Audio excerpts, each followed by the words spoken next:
Happy Vlogmas Day 4. Today we're gonna be making some treats for our neighbors, and in the next video tomorrow, we'll deliver them on horseback in our Santa suit. But for now, we're gonna make the treats, and I'm gonna talk to you a little bit about what it's like having neighbors, because I know a lot of people dream about moving out to a property and having acreage. I actually see a lot of those little like meme GIFs, whatever they are, and people say they want 20 or 30 acres, which for reference, we have a 3-acre farm here, and my mom has 20 acres on her property. And it's really not as much space as you would think, especially if you want usable land that isn't either really sloped or has a lot of trees. If you want that type of property, you'll get less usable acreage, but you will get privacy. So I actually recommend that if you're somebody who prioritizes no neighbors, you're gonna wanna get less usable land and have some more gaps where it's rougher terrain. The other big thing to consider if you want to have dogs is that a lot of times people who live out on land have dogs. And that can become a bit of a problem if your dogs bark at each other or have discord of any kind. Ours, we have a neighbor right next to us. I'm pointing towards their property.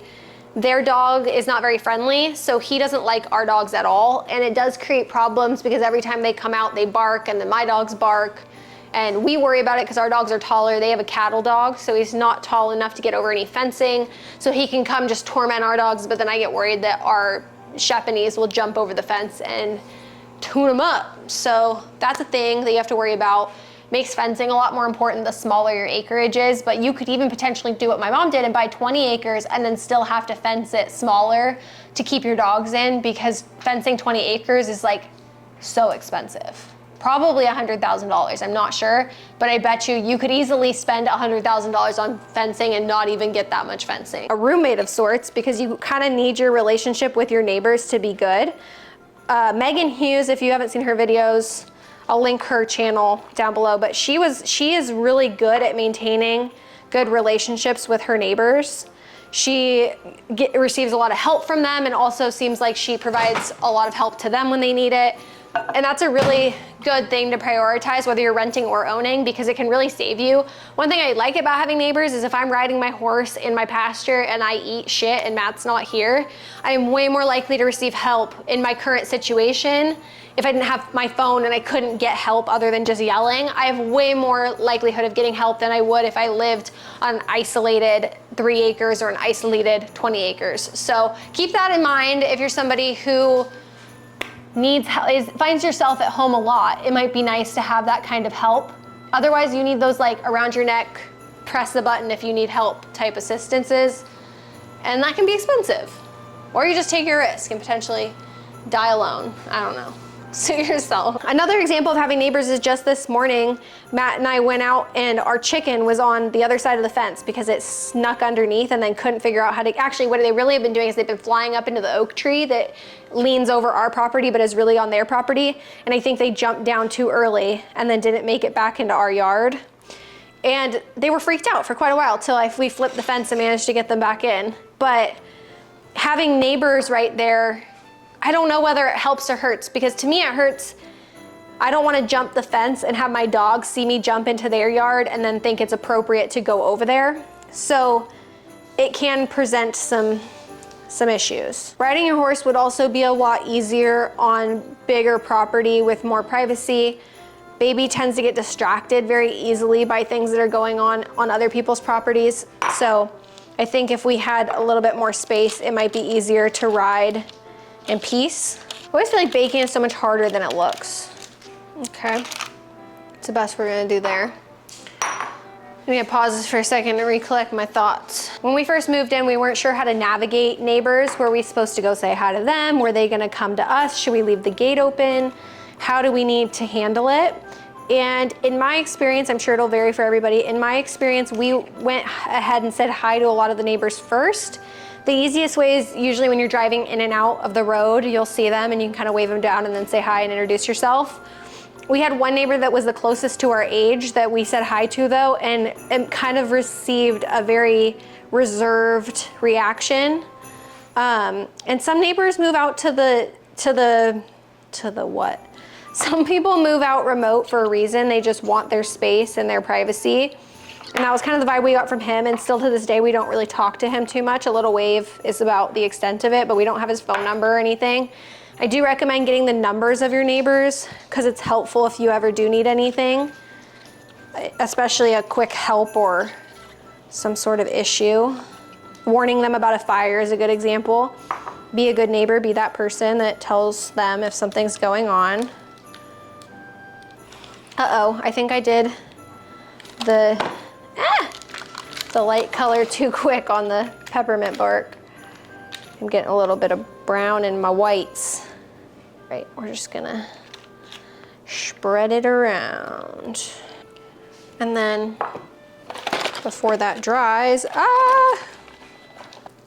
But for anybody else who has a home, comment down below some of the experiences you've had with your neighbors and what your general friendliness is with your neighbors. Do you ever go have meals with them, dinner? My mom comes more from the mind of let's have get-togethers and like summer parties and stuff with her neighbors, but we also have some neighbors near my mom who will shoot dogs if they're in their yard, like bothering their livestock, which I understand completely.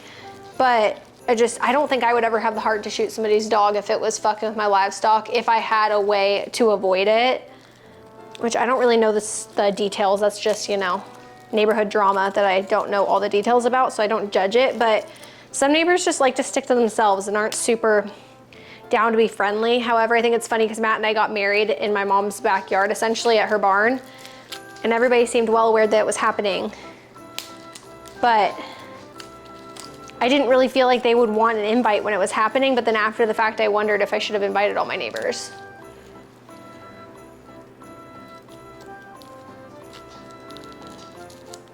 Okay, I don't know how many we need. Probably more than that though. Our neighbor does have a tractor and he actually did help my mom, but the neighbor that has the cattle dog has a tractor and has helped my mom when Lily passed away. He helped to bury her or dig the hole that she was put down in.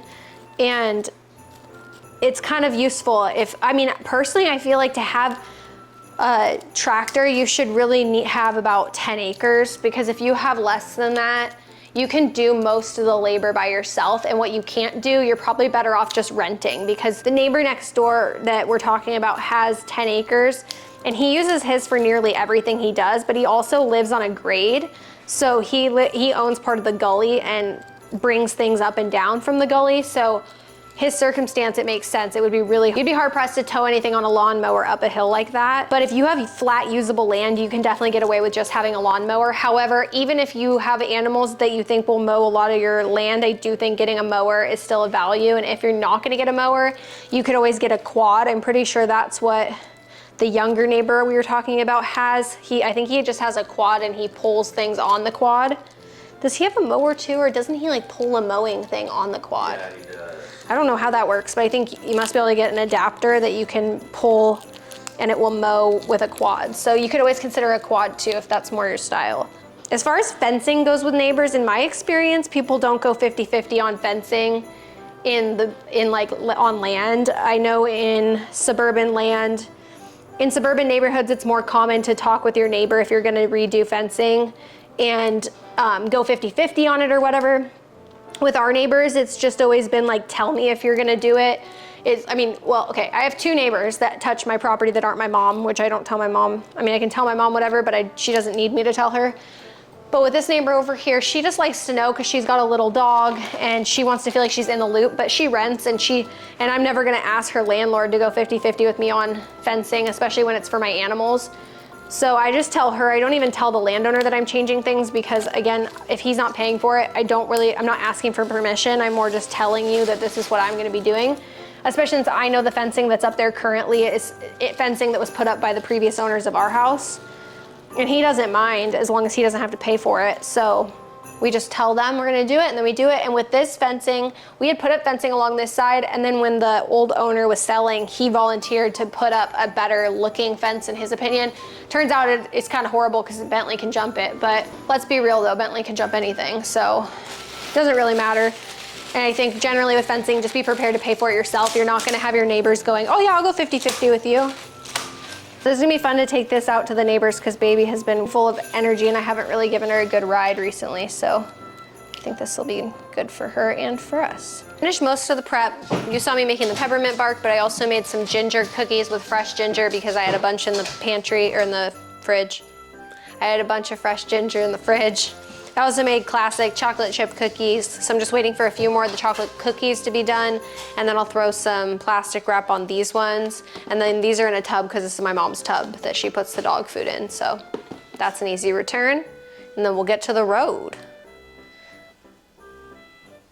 I'll go ahead and leave the recipes for all of these down below if you want to see them.